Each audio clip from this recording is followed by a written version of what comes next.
Welcome to Solvetic, your channel to always learn technology easily. Below in the description, you will find useful links we used in this video.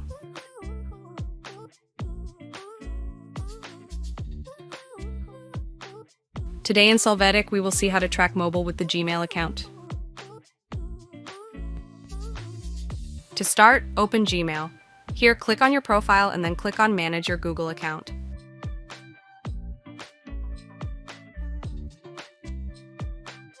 After this, go to Security. You will click on the option called Find a Lost Device.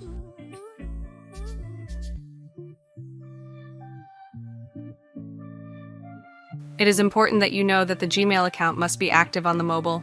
Click on the device to find. As the account is active on the mobile, when it is detected, its physical location will automatically be generated. You can use some options to manage the device. In this example, select Play Sound to help you find it in case you have lost it near you. But you can use whichever option you need. Hey, remember to subscribe Solvetic channel.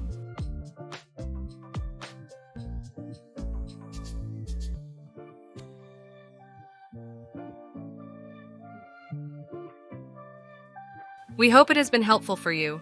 Here are links to watch more videos of your interest and subscribe to the Solvetic channel. Thank you.